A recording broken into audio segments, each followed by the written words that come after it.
Ok les amis, shalom, shalom, bonjour, bonsoir, peu importe le lieu que vous pouvez me suivre à l'instant même.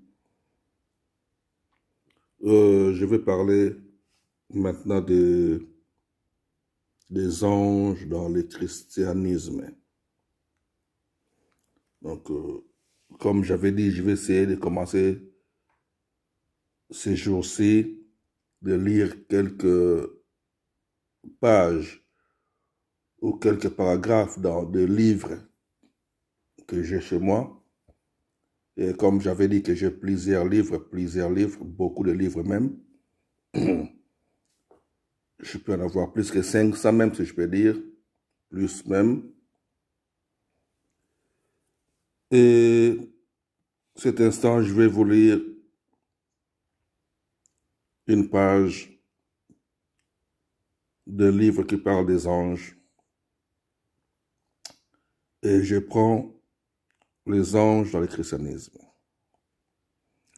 Alors, l'ange n'a jamais été pensé de la même manière. Par exemple, au début du IIe siècle, les anges sont interprétés comme des dénominations de Dieu, comme des fragments du plérum, le monde céleste formé par l'ensemble des éons que le gnostique atteindra à la fin de son aventure terrestre.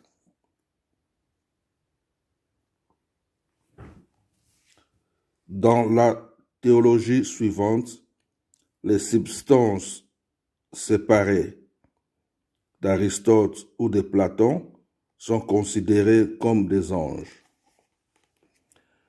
Ainsi, les traités de Substantis Separatis de saint Thomas d'Aquin, écrit en 1272-1273, est un traité sur les anges. En particulier, il promet une distinction que d'autres, comme saint Bonaventure, refusent à l'époque. Ce qui, de ces faits, n'en fait pas une doctrine. Pour lui, les anges ne sont pas différents les uns des autres, comme les individus d'une espèce, mais comme d'une espèce à une autre. Il y a entre eux des différences spécifiques, mais pas de différences individuelles. Les hommes ont la même espèce et ils sont de multiples individus de la même espèce. Or, un ange et un autre ange ne sont pas deux individus d'une espèce. Ils sont deux espèces parce que le principe d'individuation provient de la matière, alors que les anges ne sont pas pourvus de matière. On pourrait dire que dans le christianisme et en premier lieu, que les anges désignent les premières personnes témoins de toute théophanie, de toute manifestation de Dieu. Quand les anges apparaissent dans un texte, cela veut dire « voici une théophanie qui s'annonce ». Donc quand les anges apparaissent dans un texte, cela veut dire « voici une théophanie qui s'annonce ». Les anges sont comme l'espace d'apparition de Dieu. Ils ouvrent l'espace de visibilité de Dieu. Vers 1230, la grande visionnaire allemande Hildegard de Bingen traduit dans une description visuellement forte les liens angéliques de la Sainte Trinité. Il dit ceci: « Je contemplais alors dans le secret dédié au cœur des espaces aériens du Midi. Une merveilleuse figure. Elle avait apparence humaine. La beauté, la clarté de son visage était telle que regarder le soleil eût été plus facile que regarder ce visage. Un large cercle d'or ceignait la tête.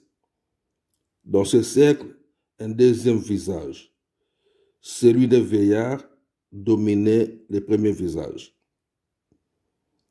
Dans les mains, la figure portait un agneau qui luisait, comme une journée débordante de lumière. Du pied, elle terrassait un monstre à l'aspect effroyable, viré et noir, qui serrait dans la mâchoire l'oreille droite du monstre. Et cette figure divine va alors lui parler dans une prosopopée. C'est moi l'énergie suprême, l'énergie innée. C'est moi qui ai enflammé chaque étincelle de vie. Rien de mortel en moi ne fuse. De toute réalité, je décide. Mes ailes supérieures enrobent le cercle terrestre de la sagesse. Je suis l'ordonnatrice universelle. Vie innée de l'essentialité, puisque Dieu est intelligence, comment pouvait-il ne pas œuvrer? D'autre part, le mot angelos a la même racine que euangelia, l'évangile. Les anges sont donc vus comme des fragments de la parole. D'où toute l'importance d'une réflexion sur l'acte de parler, qui est loin de se réduire à la prononciation ordonnée de son articulé dans un sens souvent intelligible. La parole, c'est un ordre, c'est un acte créatif. Et au commencement était le Verbe. God bless you all. Je m'arrête là, je lis juste un peu ce qui est écrit dans le livre. Donc, faut juste apprendre à acheter beaucoup de livres qui parlent de la spiritualité, bien sûr.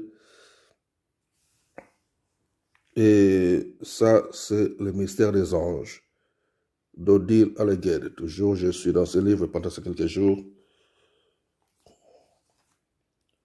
Et après, on passe à autre chose. Que Dieu vous bénisse.